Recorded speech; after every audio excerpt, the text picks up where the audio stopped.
Hi, I'm Bob Moncur and you're watching Newcastle Fans TV. Hello Newcastle Fans TV. That was a difficult win yesterday, wasn't it? Well, I say yesterday, it's 3 o'clock in the morning, so it was yesterday. Anyways, right, we're going to be talking about the game. We're going to be obviously hearing from Rafa Benitez Dwight Gayle. We'll have a look at the league table, and of course we'll talk about some players who stood out yesterday. We're going to start with Wigan in no particular order. I've done Wigan's lineup for you. So it was Gilks in goal, and it was Connolly, and then it was Buxton, Byrne, Hansen, Power, MacDonald, Jacobs, Morsey and Bogie. So that was the Wigan formation. Let's have a look at Newcastle. So I will do this in order. So it was Darlow in goal, Anita right back, Lascelles and Hanley. Hanley coming in for the injured, keeping his place for the injured Kieran Clark, Dummett at left back, Ritchie on the right, Gouffran on the left, Shelvey and Colback in the middle. That's the only one I didn't get right, was a Colback one. I thought Hayden would start. And Diarmi in the 10, which we predicted that would happen, and Dwight Gayle up top as well. Quite a strong bench if you think about Perez, Atsu, Mitrovic, on the bench. Quite strong that. So yeah, that's the lineup. Not massive shocks in all honesty for me. I think the people that you got to look at, if Gayle was fit, he starts, and he did. But let's talk about the match itself. So Newcastle didn't really start off greatly. There was a couple of half chances. I thought Diarmi looked quite decent in spells, when he was turning his man and he was driving forward, and something that we didn't really have. He tired out later on, and we're seeing Shelvey do that in the second half. It was interesting to see Rafa push Shelvey on in the second half. Anyways, going back to the first half.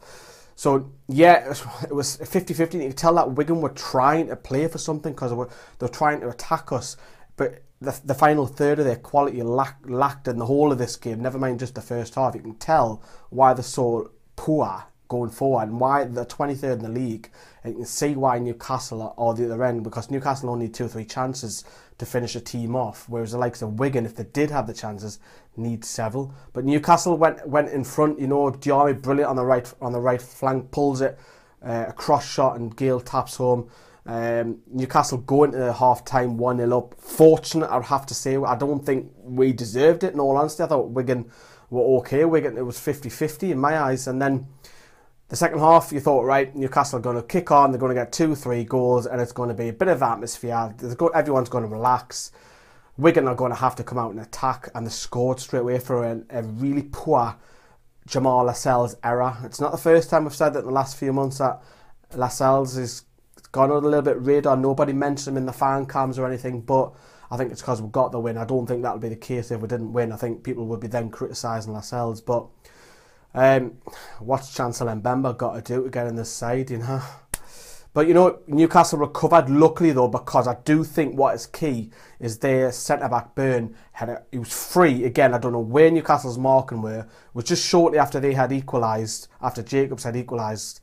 He's free and he puts it over, and it's an awful header, and he's put his hands in his head, and I'm thinking, I was talking to Alan next to us again, we're lucky there, we are really lucky there. Newcastle then grew slowly in confidence. We started to go through a spell of about 15 minutes where we're keeping the ball and we're having chances, and then obviously Ritchie scored through that double chance where Gilks was magnificently clawed back out, and then Ritchie heads it back in. He has the goal.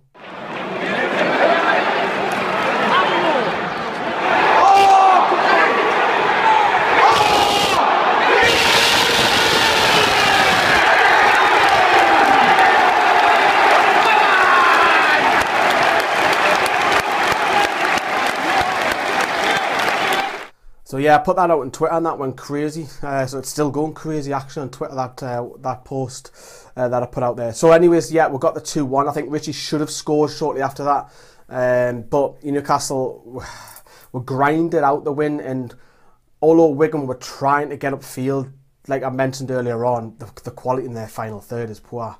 But the final whistle come round, thankfully for Newcastle.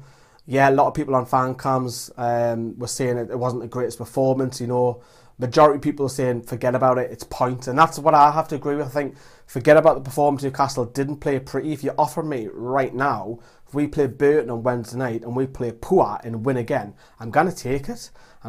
Yes, you can say, oh, Newcastle want to buy this player, let's strengthen, we need to do this, we need to do that. Let's just get the Premier League, forget about Brighton for the time being.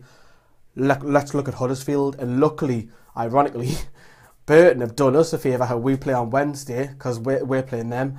They beat Huddersfield, and now we're 10 points clear. If you look at the league table now, it looks really promising, healthy, and the games are running out now. You know, we've got 7 games left.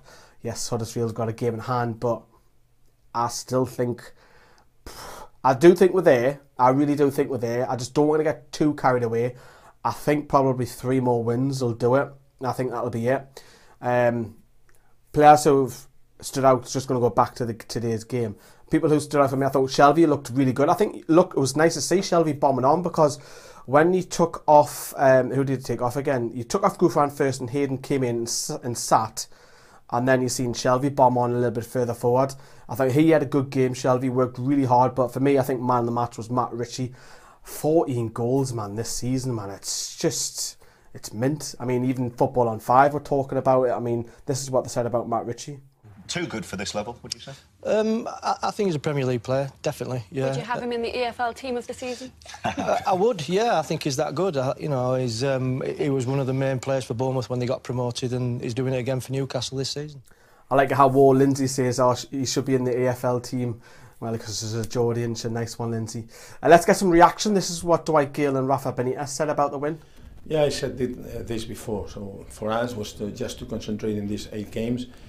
We are at the top of our mini league at the moment, and that is good. And to get 3 points at this stage of the season is really, really important for the confidence of the players. After, if the other teams make mistakes, even better. But we have to be sure that we approach every game just thinking about to get 3 points, and that's it. You could see some anxiety sometimes, some nervous also in the stands, but it's normal at this stage of the season. You can see Brighton winning just 1-0 or Huddersfield losing. So then we have to be pleased with the reaction of the players, with the character, and in the end with the 3 points. Of course, we look at the other results, but we've got to go out and do the results for us on the pitch. And I think there's no point getting carried away in what's going on in other games too much, because it could easily happen to us. I mean, we've got Burton on Wednesday, so we know they're going to be a tough team, and we need to go out there and prove that we can to get promoted. So we'll move on. I'll get the match experience out later on for you. That's the final video of the weekend, thank God. And there's also all the fan cams as well. There's been new people on the fan cams as well, so go check them out if you haven't already. And of course, we'll start switching the attention to Burton in the next day or two as well. Let us know what you think of obviously the game. I'll ask you this question: if we play poor against Burton and get the 3 points, would you take it? If we play magnificently and get the point, would you take that? Let us know what you think in the comments section down there below. Thank you very much for watching Newcastle Fans TV, and thanks for your support as well, and we'll see you later.